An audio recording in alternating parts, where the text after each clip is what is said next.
Hi friends, welcome to SK innovations. இன்றைக்கி நம்ம என்ன பார்க்க போகிறோன்னா, இட்லி, தோசை, சப்பாத்தி, சாதம் எல்லாத்துக்குமே பொருந்துகிற மாதிரி தக்காளி தொக்கு எப்படி பண்ணலான்னு பார்க்கலாம்.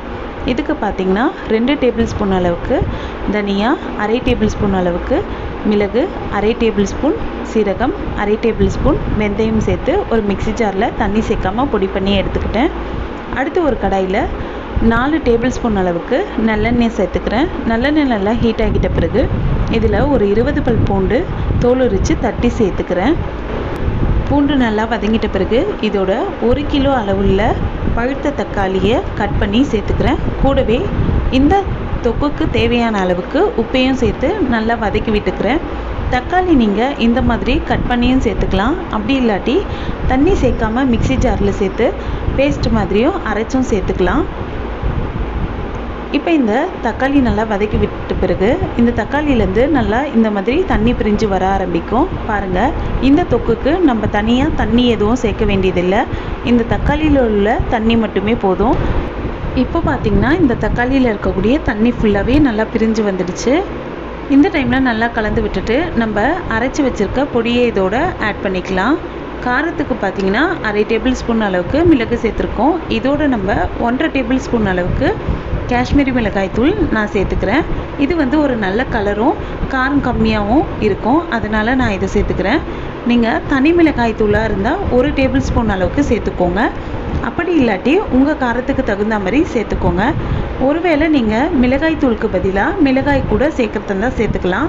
அப்படி சேர்க்குறீங்கன்னா மிளகாய் நல்லா வறுத்துட்டு மிளகு சீரகம்லாம் அரைக்கும்போது அதோடவே சேர்த்து அரைச்சி சேர்த்துக்கோங்க. இப்போ இதை சேர்த்து நல்லா மிக்ஸ் பண்ணிட்ட பிறகு தண்ணி நல்லா சுண்டி வந்திருக்கு பாருங்கள். இந்த அளவுக்கு நல்லா ட்ரை ஆகிட்ட பிறகு மீடியம் ஃப்ளேம்லேயே வச்சு இதை நம்ம ஒரு 5 நிமிஷத்துக்கு வச்சுக்கலாம். இப்போ பார்த்திங்கன்னா 5 நிமிஷம் ஆகிடுச்சு. அடிக்கடி நல்லா கலந்து விட்டுக்கோங்க, அப்போ தான் அடி பிடிக்காமல் இருக்கும். இந்த டைமில் ஸ்டவ்வை லோ ஃப்ளேமில் வச்சுட்டு தட்டு போட்டு மூடிக்கலாம். இப்போ இதுக்கு தாளிப்பு ரெடி பண்ணிக்கிறேன். இப்போ ஒரு தாளிப்பு கரண்டியில் 1 டேபிள் ஸ்பூன் அளவுக்கு எண்ணெய் சேர்த்துக்கிட்டேன். எண்ணெய் நல்லா ஹீட் ஆகிட்ட பிறகு அதில் கொஞ்சமாக கடுகும் உளுந்தும் சேர்த்துக்கிறேன்.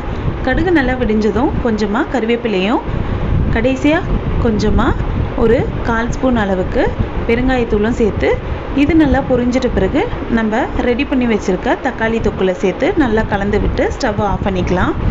இப்போ பார்த்திங்கன்னா நம்மளோட சுவையான தக்காளி தொக்கு சூப்பராக ரெடி ஆகிடுச்சு.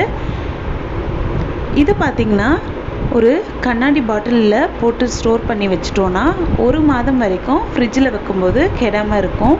ஒருவேளை நீங்கள் நிறையவே ஸ்டோர் பண்ண விரும்புனீங்கன்னா எண்ணெய் இன்னுமே கொஞ்சம் அதிகமாக விட்டுக்கோங்க.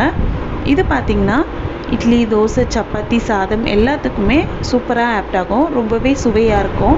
ஃப்ரீ டைமில் இந்த தக்காளி தொக்கை நம்ம செய்து ஸ்டோர் பண்ணிட்டோன்னா நமக்கு எப்போ தேவையோ அப்போ எடுத்து சூடு பண்ணி பயன்படுத்திக்கலாம். கண்டிப்பாக நீங்களும் இந்த சுவையான தக்காளி தொக்கை செய்து பாருங்கள், ரொம்பவே சூப்பராக இருக்கும். இந்த வீடியோ உங்களுக்கு பிடிச்சிருந்தால் லைக் பண்ணுங்கள், உங்கள் ஃப்ரெண்ட்ஸோடு ஷேர் பண்ணுங்கள், அண்ட் எப்படி இருந்துச்சுன்னு கமெண்ட் பண்ணுங்கள். நம்ம சேனலை ஃபஸ்ட் டைம் பார்க்குறீங்கன்னா மறக்காமல் சப்ஸ்கிரைப் பண்ணுங்கள். தேங்க்ஸ் ஃபார் வாட்சிங் ஃப்ரெண்ட்ஸ்.